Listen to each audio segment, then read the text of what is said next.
changement climatique en Afrique de l'Ouest et celui d'appui pour la préservation des écosystèmes forestiers en Afrique de l'Ouest a permis dans les pays bénéficiaires d'accroître considérablement la résilience au changement climatique des écosystèmes et des populations. Mesdames, Messieurs les ministres, Mesdames, Messieurs les experts, les travaux des experts ont permis de partager les expériences issues de ces initiatives régionales afin d'évoluer et d'approuver au besoin les programmes globaux. Ils ont également permis d'examiner en profondeur les textes sur la gestion des zones marines et côtières dans la perspective d'une meilleure harmonisation et coordination de la gestion de ces écosystèmes de plus en plus fragiles. Dans les pays de l'Afrique de l'Ouest où les ressources pour la conservation de la biodiversité sont souvent limitées, la question du financement de la gestion des aires protégées a toujours préoccupé les plus hautes autorités. Ainsi, l'occasion nous est donnée ce matin, à travers cette présente rencontre de haut niveau, d'examiner en profondeur la problématique de la privatisation et de la gestion des aires protégées en Afrique de l'Ouest. Sous ce rapport, des expériences de partenariat public-privé pourront être partagées afin d'apprécier la pertinence et la faisabilité. Dans cette perspective, les expériences d'African Pax au Bénin, de la Fondation des savanes ouest-africaines, pourraient servir de modèle d'appréciation et d'inspiration pour donner des pistes de réflexion et de solutions. Assurer la résilience des populations face au changement climatique, mais également deux projets importants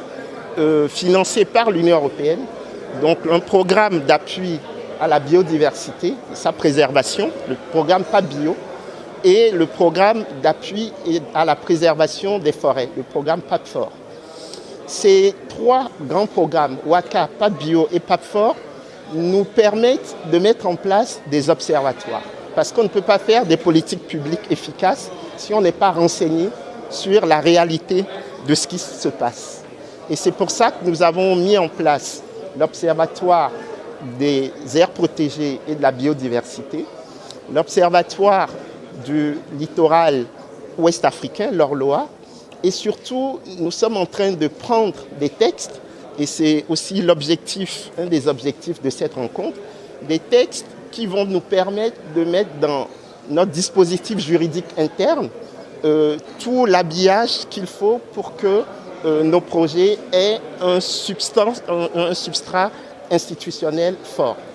Et donc, nous sommes particulièrement heureux d'être au Sénégal aujourd'hui parce que, d'une part, c'est le pays du président d'exercice de l'Union africaine,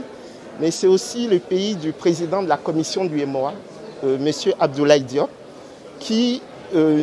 a permis, dans le cadre de notre CAP 2025,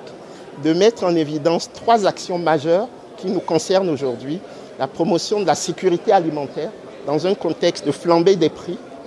la promotion de l'agriculture durable pour que notre agriculture ne soit pas seulement une agriculture d'engrais,